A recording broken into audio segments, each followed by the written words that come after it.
Bulanafu kadde katandike n'omulamuzi wa kkooti enkulu mu Kampala Alex Ajiji akaliza abantu 9 nga basingisa omusango gw'okutta Susan Magala ogwaddizibwa mu mwaka gwa 2018. Kakati omulamuzi ababiri ku 9 bano abasindise ku kalabbato 7 abasibye mayisa.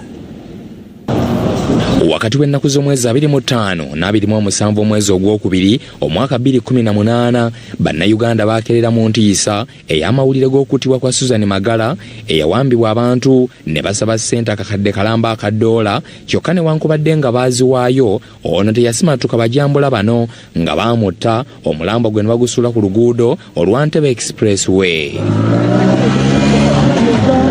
Ab'ebyokwerinda batandikira kukola kufeffetta ku bantu abali mabega w'ekikolwa kino era abantu 9 ne bakwatibwa okuli Yusufu Lubega, Mahadi Kasalita, Ismail Bukenya, Abubeka Chewocha, Hassan Waswa, Abbas Musa Buwembo, Hussein Katomiro, Hajara Nakandi ne Muzamiru Sali.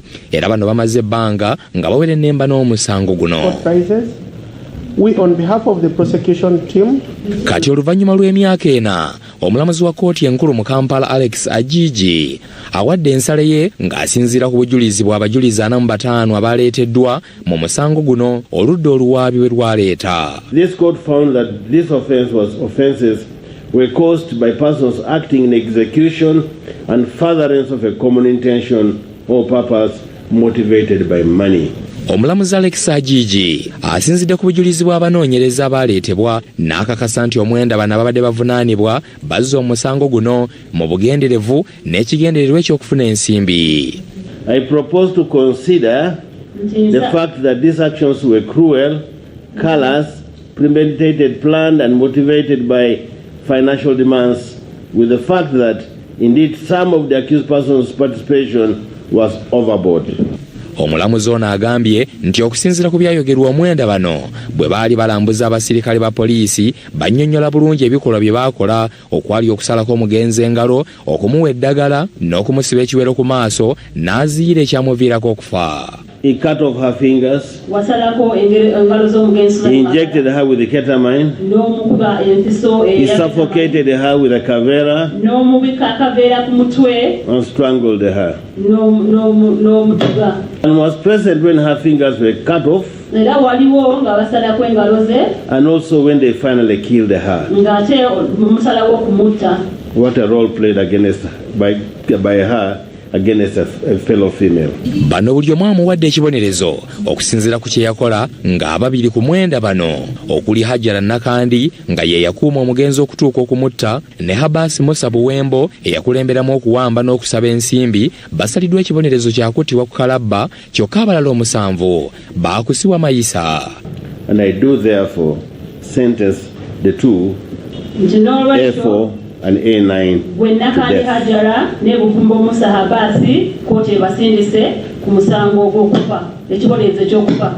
And A8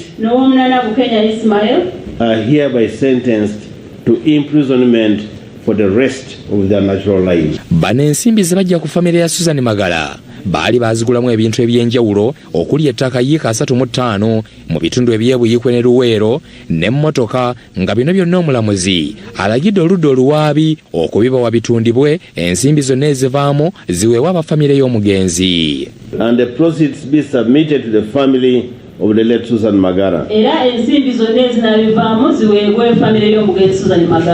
By this order, this will be superintended by the Office of the Director of Public Prosecution. AI is changing the game for app development. Firebase is here to help.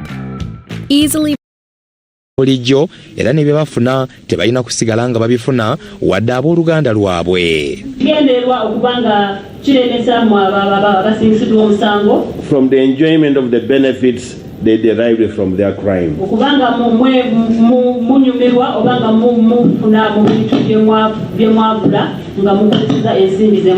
It is so ordered. Omuwabi wa gavumenti Irene Nakimbugwe agambye nti baakutandikirawo okunoonya ebyobugagga byonna bakolenga kkooti bweragidde. Ebyo byonna omulamuzi asazeewo nti byonna bitundibwe kubanga baabikwata era biri by'exhibit nga biri ku CID headquarters. Asazeewo byonna bikwatibwe era babitunde sente zivaamu baziwe famire ya Magala. kati bano balina ennaku 14 zokka okujulira bwe baba nga tebamatidde na kibonerezo ekibaweereddwa oluvannyuma lw'okusingisibwa omusango. Benedicto Mulondo ne Moses Junju, BBS Telefayina, Gambuuze.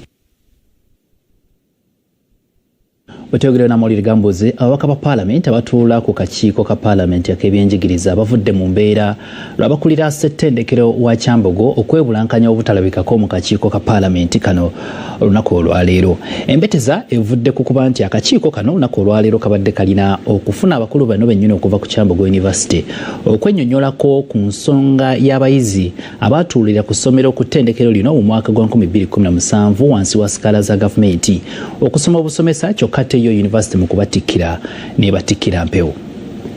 Olwaleero akakiiko ka Parliament ak'ebyenjigiriza kabadde kalina okusisinkana abakulira ssettendekero wa Kyambogo ku kwemulugunya kw'abayizi abamu ku baasomera ku ttendekero lino abaafuna sikaala okuva mu gavumenti mu mwaka gwa 2017 okusoma diploma ey'obusomesa kyokka yo University n'ebatikkira mpewo. Kyambogo University has failed to respond to them, it has failed to respond to the regulator, it has failed to respond to the committee. Kyokka akakiiko kikabuuseeko amyuka akulira ssettendekero wa Kyambogo n'abakulu bano obutalabikako wadde okusindika abakulu abeetaagisa ababaka kye bayise ejjoogo lennyini kyokka nga ye minisita omubeezi w'ebyenjigiriza n'omuteesiteesi omukulu babaddewo. Kyambogo University, they just said the Vice Chancellor was committed for another duty. We don't know what that duty is that is bigger than even him coming to sit and listen to the minister and to this committee. I wanted your guidance, Honorable Chair, whether this committee cannot issue comparing instructions in line with the defiance of a witness. Ababaka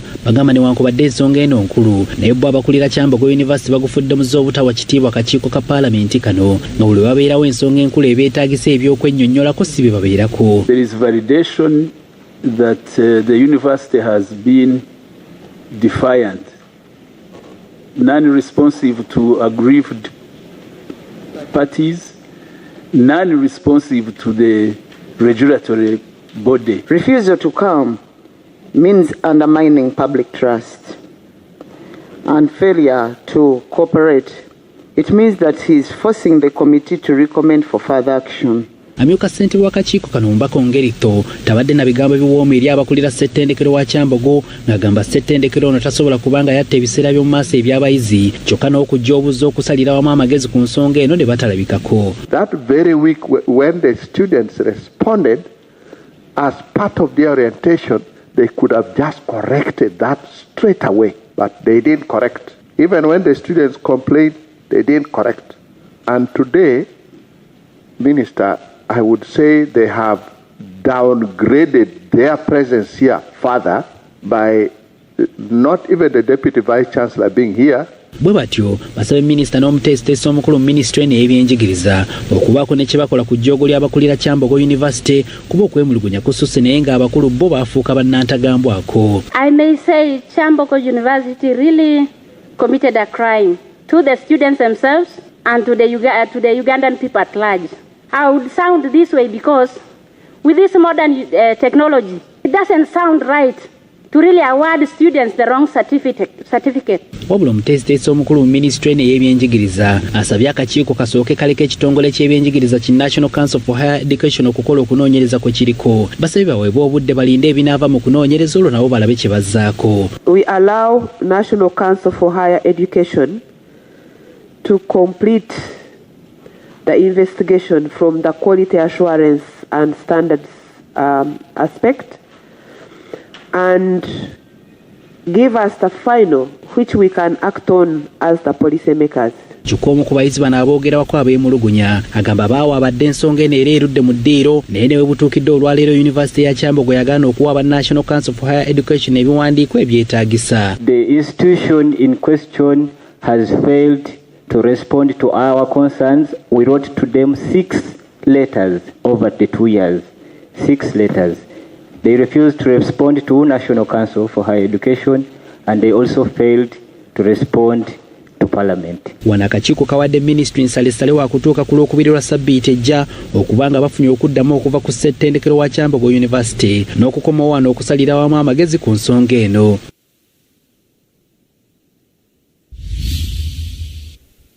kakati minisita avunaanyizibwa ku nsonga za gavumenti z'ebitundu Honorable Balamba Lugahara Kosa ne munne minisita Honorable Justin Namere.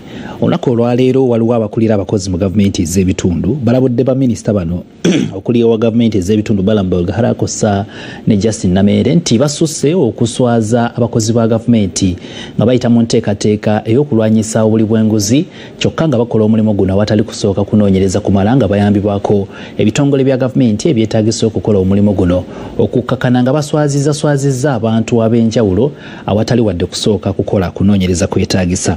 Bano bagamba tebawakanya nteekateeka ey'okunoonyereza n'okulwanyisa obuli bw'enguzi kyokka mu kukola kino wateekeddwa okubaawo obukugu obwetaagisa obw'enjawulo obusukka ku bwa baminisita nga bulina kuba wansi w'ebitongole bya gavumenti ebikola omulimu guno gwennyini. Okuva minisita gavumenti ez'ebitundu omujja Balamba Lugahara Atenyi n'omumyuka ye Justin Namere lwe batandika omulimu gw'okulondola enkola za gavumenti ez'ebitundu n'okulwanyisa obuli bw'enguzi bingi bye bazudde omuli obulyake n'obukumpanya mu nkozesa y'ensimbi y'omuwi w'omusolo era abakozi ba gavumenti bangi bazze bakwatibwa ku nsonga ez'enjawulo. Kino kikubaganyiza bannayuganda bangi empawa ng'abamu bawagira enteekateeka eno ate ng'abalala bagiwakanya nti tegoberera amateeka wadde okuwa abakozi ba gavumenti obwenkanya nga beewozaako mu ngeri ez'enjawulo. I think people were just lacking a direction on how to fight corruption. When Baram was announced and coming, everybody will come to look for him. It is as if Baram is now the Jesus Christ of 2026 right now in this nation. Bano nga bakulembeddwamu ssentebe w'ekibiina ekigatta gavumenti ez'ebitundu ki Uganda Local Government Association Andrew Moses Awanye bagamba nti ebyogerwa bingi bivujjirirwa bannabyabufuzi abo bavuganya ekiteekwa okutereezebwa. Okusinziira ku bakulembeze bano bawagira okulwanyisa obulyake kyokka walina okubaawo enkola etattattana amannya g'abakozi ba gavumenti awatali kunoonyereza. The District Service Commission chairperson is paid 2 million shillings per month. And the rest of the 4 members are paid 400,000 per quarter. And yet the work they do is too tempting. And the temptation they go through, that makes them go through this. We request that some reasonable facilitation be given to them. And then we put a framework to supervise and monitor their work. Because sincerely, these people go to work, they don't have transport, they don't have lunch allowances, they don't have airtime, they don't have anything. Bano basabye minisita agoberera ensonga za tulakita ezitatuuka ku gavumenti ez'ebitundu emisaala emitono ennyo mu bakozi ssaako okwongeza embalirira za gavumenti ez'ebitundu. Governments to return decentralized functions and resources to local governments in line with the Constitution, the Local Government Act and the principle of fiscal decentralization. Whistleblower protection, witness protects and assess asset recovery mechanisms to be streamlined and strengthened and made practical at the local level. Kyokka Balamba n'abaanukudde nti ebikwekweto kika kino byakugenda mu maaso kubanga ssa kiragiro kya pulezidenti mu nkola. The operation is ongoing. Yesterday we swept in Mbarara city. We found the people who are supposed to protect your money with evidence. They have been stealing your money. The road money has been diverted. The money for doing everything has been diverted. City land has been sold, including cemetery. How do you say the cemetery? How do you say the garbage dumping site? Where are you going to dump garbage honestly? And then you will call Baruga a bad person? Balamu agamba nti okulondola gwandibadde mulimu gw'abakulembeze ba disitulikiti kyokka bangi tebeefiiriddeyo ate abalala babutikiddwa abakozi ba gavumenti. And some of these documents are given without knowledge of the chairman. The cows are smarter than the chairpersons at times. A budget of working on Kanondiukira Road they added 216 million, which chairman even didn't know. He didn't know. They added in the budget, they changed the Solicitor General's guidance 90 times against the law. When you change Solicitor General's guidance 90 times, it's illegal, it's corruption in itself. Let us work together. Let us eliminate these malpractices from our local governments. It's very painful to see a 48-year gentleman or a 70-year-old man like myself running through the bushes because he's running away from Balaam. Omumyuka wa President retired Major Jessica Lupo awabudde nti buli ekikolebwa kiteekeddwa okugoberera amateeka era tewali muntu alina buyinza kusiba muntu yenna nga tawozeseddwa mu kkooti z'amateeka. The office of the Attorney General should support the ministers of local government legally to ensure that the arrests made are legitimate so that we can avoid unnecessary litigations against government at a later time. Okusinziira kwa Lupo, teri kitongole kiyinza kulwanyisa bulyake bwa nnamunigina wabula wateekeddwa okubeerawo okukolera awamu n'ebitongole ebirwanyisa obulyake mu ggwanga okutambula obulungi. Constitutionally mandated accountability institutions carry the primary responsibility for independent investigation, prosecution, enforcement of the law, and protection of the due process. In working together, we must respect the boundaries of each institution so that our anti-corruption drive remains effective, lawful, and credible. Ronald Kitanda ne Robert Mwanje, BBS Terefayina, Gambuze. Mawulire Gambuze gwolaba ku Terefayina nkokyali kakati abatuuze ku kyalo Kanaala B ekisangibwa mu gombolola y'Empumudde mu disitulikiti ey'Eryantonde batadde akulira ebyokulonda Eryantonde eyo kunninga abannyonnyola ekiki ekikyalemeseza ekyalo kyabwe okulonda ssentebe waabwe oluvannyuma lw'okukuŋŋaana emirundi ebiri nga buli kaseera bagenda gye bateekeddwa okulondera kyokka era ne watabaawo kulonda. Abatuuze twogeddeko nabo ne bategeeza nti akulira ebyokulonda mu gombolola yaabwe Ephraim Tibingana yeekubana n'abamu ku bakulembeze ku kyalo ne bayuza empapula ezaali ziwandiisiddwako abalonzi ekiyitibwa voters register ekyamulemesezza okumanya kikyazzaako mu mbeera eno kuba buli we bajja okulonda tebabawa kitabo. Ezimu ku mpapula ezaakulibwa mu nkaala z'abalonzi zeze zaaliko amannya g'abamu ku baali bavuganya ku bwa ssentebe ekyasajjula embeera. Oluvannyuma akulira akakiiko k'ebyokulonda Eryantonde yalagira enkaala z'abalonzi zino okuddamu okuwandiikibwa. Kyokka we tutuukiddeyo olwaleero ng'enteekateeka eno ekwatiddwa kasoobo. Ateekamu esente ne batugirira ne babizijjamu. Register yasooka yali nfu bagifera ne baleeta endala. Eyokubiri ne tusanga empapula temuli. Abantu basatu be bavuganya ku ntebe ya Kanaaba B era omu ku bano Bowazi Tumusiime Katamiira agamba obutakkanya bwava ku nkaala z'abalonzi ezaakyusibwakyusibwa. Kyokka ono n'alayira nti si waakuva mu kalulu kano. Twasooka okulemerwa wano ahamuluka ne tudda kwegombola n'elemererwa n'Eryantonde kati eri mu kulemererwa kubazo bonna bajjawo kati bali nabo batulabe abantu ba wansi kuba naffe tuba tulina obuyinza okukulaakulanya ekitundu. Mu kwogerako n'akulira ebyokulonda Eryantonde Emon Tumusiime akakasizza nga waliwo omukozi mu ofiisi y'akakiiko k'ebyokulonda eyakozesa olukujjukujju n'abba enkaala zino n'oluvannyuma n'akuulamu empapula z'abo abaali beesimbyewo. Bamuyita Tibingana Ephraim.